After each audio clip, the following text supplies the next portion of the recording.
l'avez sans doute reconnu, la voix de Mike Brandt qui chantait Arava, un hommage à la terre qui sépare Israël de la Jordanie. Le chanteur nous quittait en effet il y a 46 ans maintenant, presque jour pour jour. C'était donc le 25 avril 1975. Mike Brandt mettait fin à ses jours à seulement 28 ans. Sa mort a alors plongé des millions de fans dans la tristesse, malgré une courte carrière de seulement 5 années en France, mais jalonnée de nombreux succès populaires, faisant de Mike Brandt un artiste incontournable de la variété française du début des années 70. Mais derrière le succès, la voix d'or et le sourire charmeur, le chanteur était aussi un être tourmenté. Sa famille restée en Israël lui manquait. Il a été très marqué aussi par la guerre de Kippour en 1973 et il voulait faire carrière aux États-Unis, lassé sans doute de chanter en français une langue qu'il ne comprenait même pas. Christophe Dard, vous avez préparé ce dossier sur Mike Brandt et d'abord, peut-être faut-il revenir sur sa naissance à Chypre. Nous sommes alors en 1947 dans un camp de réfugiés alors que ses parents étaient en partance pour la Palestine mandataire sur les terres du futur État d'Israël. Oui, de son vrai nom Moshe Michael Brandt, Mike Brandt est le fils de deux Polonais, Fischel Brandt et Bronia Rosenberg. Son père est professeur de danse de salon. Il a combattu aux côtés des Russes contre les nazis pendant la Seconde Guerre mondiale. Sa mère est une survivante du camp d'Auschwitz où son père et sa mère sont morts. Les parents de Mike Brandt se sont rencontrés sur un navire à destination de la Palestine, alors sous mandat britannique. Fischel a 20 ans de plus que Bronia. Il protège cette jeune femme rescapée de la Shoah qui souffrira souvent de dépression à cause des épreuves subies, mais à cause des quotas stricts d'immigration juive.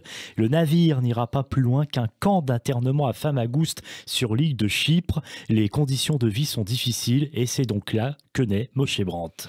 La famille parvient à aller jusqu'au bout du voyage et atterrit à Haïfa. Moshe grandit dans un milieu modeste et il a un handicap qui inquiète ses parents aussi. Et oui, le petit garçon est muet, ce qui est assez incroyable lorsque l'on songe bien sûr à sa future carrière. Mais lorsqu'il parle, eh bien, il se met à chanter et tout le monde se rend compte qu'il a une très belle voix. Lui-même en a conscience d'ailleurs, affirmant « Je serai vedette ou clochard ». Du coup, oui. Il se produit dans les soirées, les bar mitzvahs, il anime les réveillons de la Saint-Sylvestre, il chante dans le groupe de son frère, dit Chocolate. Ce Moshe est vraiment la vedette de ces groupes avec sa voix de crooner et son charisme.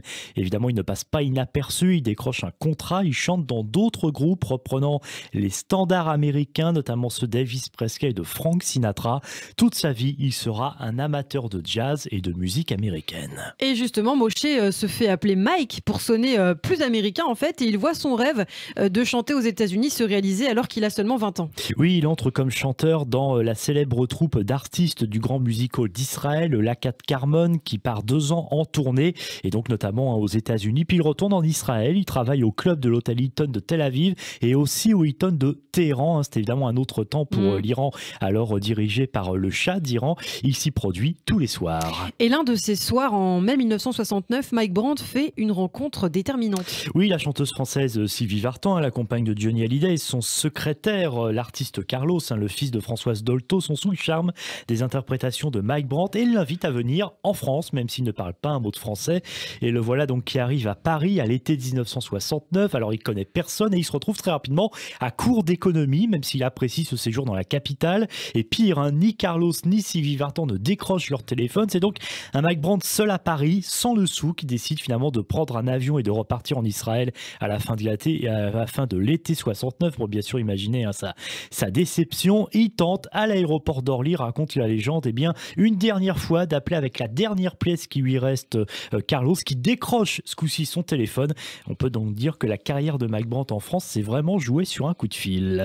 Et Mike Brandt enregistre alors un premier titre, Laisse-moi t'aimer, mais dans des circonstances plutôt particulières. Mais oui, car il ne lit pas, il ne comprend pas le français, comme vous le disiez. Il va passer 2 mois à travailler en studio, réécrire phonétiquement les paroles en hébreu, et c'est grâce à Monique Lemarcy, qui est autre que la patronne de la musique sur RTL, et une prestation en direct à la télévision, que le titre, qui passe plusieurs fois par jour à l'antenne, devient un tube.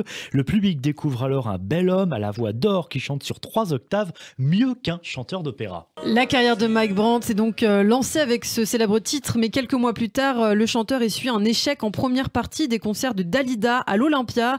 En effet, l'artiste semble être déjà au creux de la vague, mais l'année 1972 marque en fait son retour sur le devant de la scène avec Qui saura et 800 000 exemplaires vendus. Et oui, hein, c'est la grande année 1972 pour Mike Brandt avec C'est ma prière, Rien qu'une larme, Tout donné, tout repris, bref, tous ces titres que l'on a chantés en karaoké et il faut bien le dire massacrés.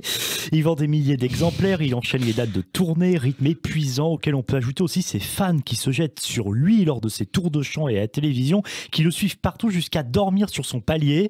Mais on sent déjà poindre, hein, Ilana, la future dépression qui va aller en s'aggravant. Le chanteur parle souvent de solitude et de rupture dans ses chansons et c'est vrai qu'il n'a pas beaucoup d'amis dans le métier à cause de ses difficultés à parler et à comprendre le français. Sa famille restée en Israël lui manque et puis il ne fait pas ce qu'il aime faire. Sa passion, c'est le jazz, c'est les crooners. Il a de plus en plus de mal à supporter l'étiquette de chanteur de variété à minette. Et c'est souvent le cas, les superstars en général se sentent plutôt assez seuls. Alors en octobre 1973, Mike Brandt se rend en urgence en Israël où vient d'éclater la guerre de Kippour, un conflit qui va profondément le traumatiser. Il chante pour les soldats mobilisés, son frère Zvi est d'ailleurs engagé dans l'armée, les visites aux soldats blessés le heurtent et à son retour en France, il n'est plus le même. Alors il est déjà hanté par le spectre de la Shoah. On peut penser d'ailleurs à juste titre qu'il a souffert de ce qu'on a appelé le syndrome de la deuxième génération, comme beaucoup de fils et de filles de déportés. Il devient littéralement paranoïaque, il est persuadé qu'on lui veut du mal, il demande plus de sécurité aux abords des salles qu'il visite, où il se produit par crainte d'un attentat antisémite, et puis il prend peur devant ses fans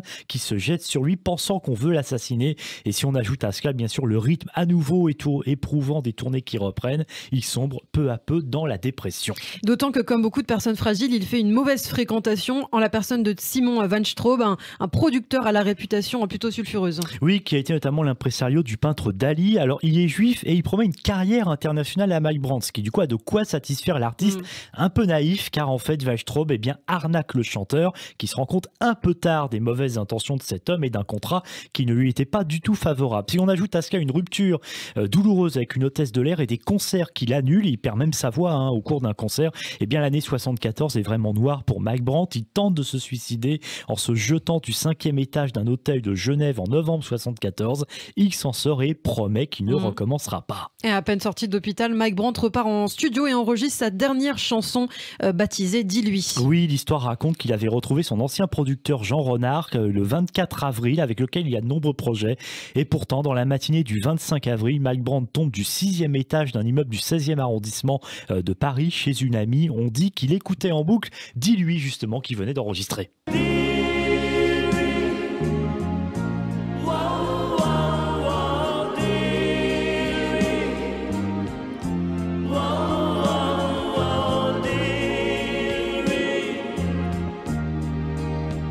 N'importe quoi. Mike Brandt qui est enterré à Haïfa quelques jours plus tard, le 7 mai 1975.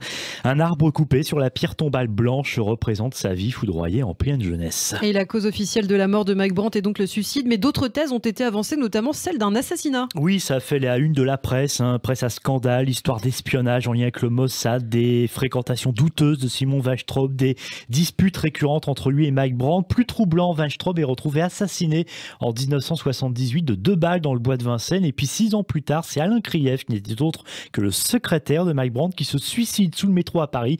De quoi alimenter la thèse d'un assassinat sans aucune preuve, bien sûr. En effet, assez étrange cette série de disparitions. Merci beaucoup Christophe Dard pour ce dossier sur Mike Brandt, dont une rue, on l'a appris il y a quelques mois, va porter le nom à Haïfa en Israël.